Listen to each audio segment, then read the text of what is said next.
Kita sebagai umat Islam tentunya harus mempercayai adanya kehidupan setelah mati yang disebut kehidupan di akhirat. Kehidupan itulah yang menjadi tujuan bagi setiap orang yang beriman. Dunia yang kita jalani saat ini hanyalah sementara. Cinta dunia ini merupakan pangkal segala kesalahan. Yang dimasukkan dunia bukanlah harta dan kedudukan sahaja, tetapi kedua-duanya hanyalah sebahagian dari dunia.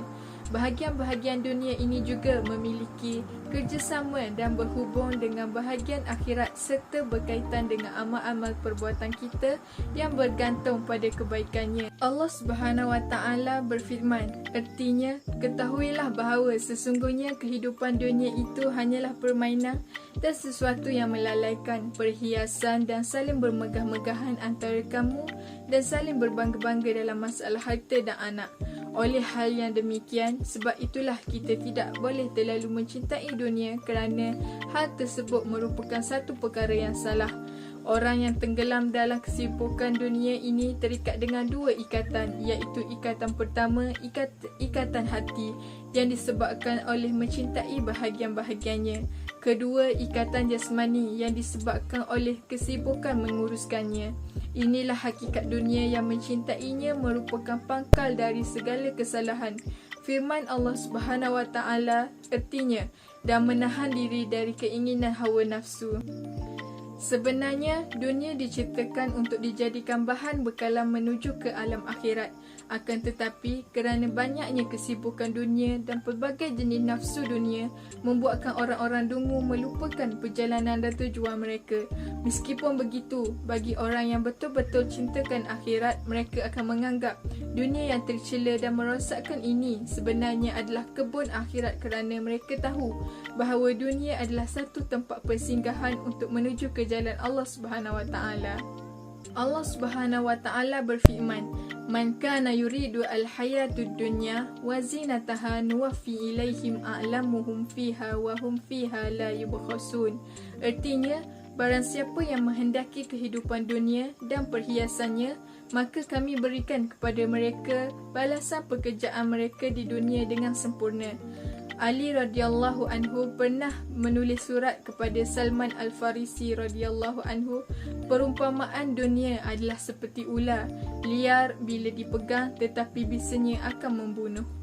Bahaya mencintai dunia merupakan satu sifat yang wujud dalam diri kita dan ia mengakibatkan kita sebagai hamba Allah ini lalai dalam memenuhi kewajipan sebagai seorang hamba. Hal ini demikian kerana kelalaian kita yang terlalu mencintai nikmat dunia, iaitu wang ringgit dan wanita.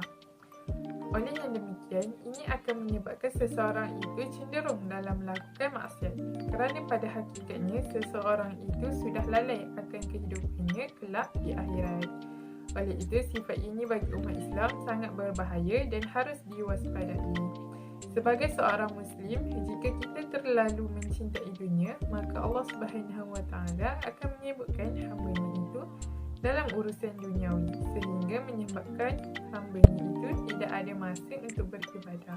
Namun hal ini bukan bererti Allah tidak menyayangi hamba-Nya, tetapi ia merupakan sebuah teguran sebagai bukti bahawa Allah itu mencintai hamba-Nya dan ingin hamba-Nya itu kembali dekat kepada dirinya. Akhir sekali, bagi orang yang terlalu mencintai dunia ini, dia akan cenderung untuk tidak pernah merasa puas dalam menggapai hal-hal yang bersifat dunia.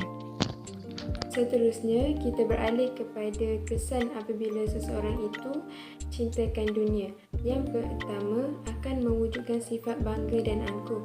Mengutamakan dunia semata-mata seolah-olah kita memberi ruang kepada banyak penyakit hati seperti sifat bangga dan angkuh yang akan memudaratkan kita di akhirat. Sifat ini boleh melemahkan jiwa dan fizikal serta mempunyai kesan yang mendalam kepada kehidupan. Kesan yang kedua adalah menyebabkan penyimpangan terhadap segala hukum agama. Kesan dari perkara ini adalah hukum agama halal dan haram tidak lagi dipersoalkan sehinggalah perkara yang dilarang menjadi kebiasaan dalam kehidupan. Ia juga mengundang permusuhan sesama insan akibat daripada penipuan, penindasan dan penganiayaan terhadap insan yang lain.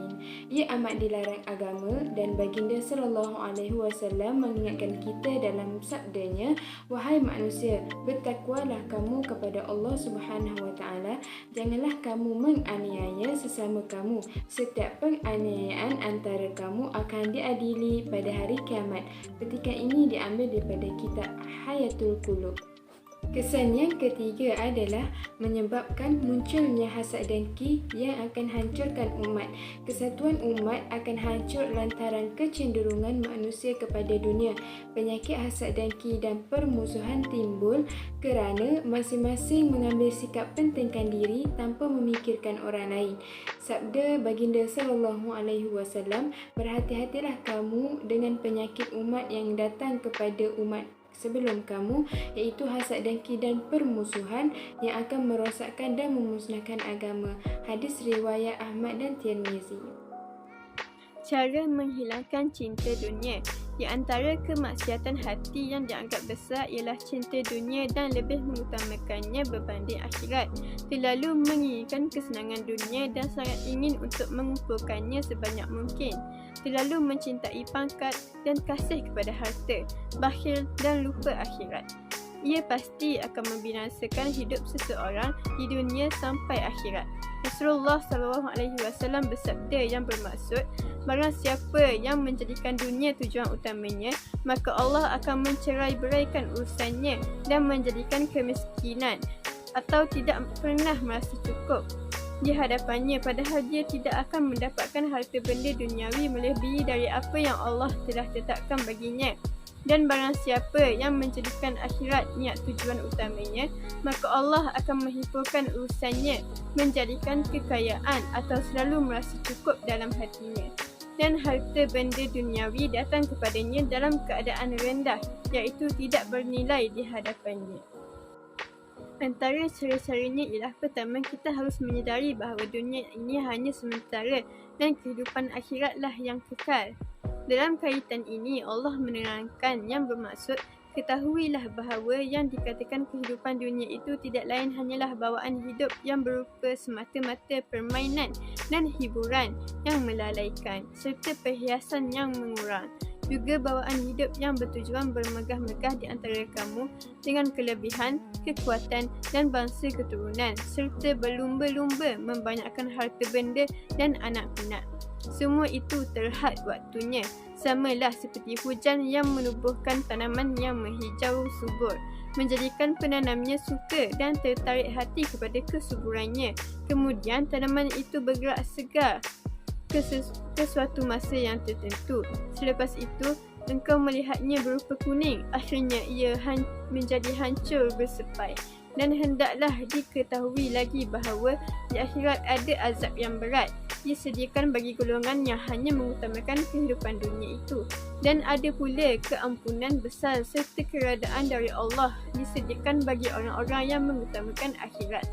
Dan ingatlah bahawa kehidupan dunia ini tidak lain hanyalah kesenangan bagi orang-orang yang terpedaya.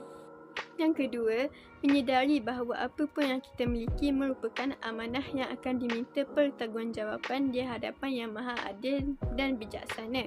Kesedaran ini terselah pada timbulnya sikap untuk selalu menjaga dan menunaikan hak-haknya dari apa yang kita miliki seperti mengeluarkan zakat dan bersedekah. Allah berfirman yang bermaksud, ambillah zakat dari sebahagian harta mereka. Dengan zakat itu kamu membersihkan dan menyucikan mereka dan mendoalah untuk mereka. Sesungguhnya doa kamu itu menjadi ketenteraman jiwa bagi mereka dan Allah Maha mendengar lagi Maha mengetahui. Surah At-Taubah ayat 103. Yang ketiga, bersederhanalah dalam kehidupan. Kesederhanaan mengajar kita untuk selalu dapat mensyukuri setiap kurniaan yang Allah berikan. Kesederhanaan juga mengajar kita untuk tidak tamak.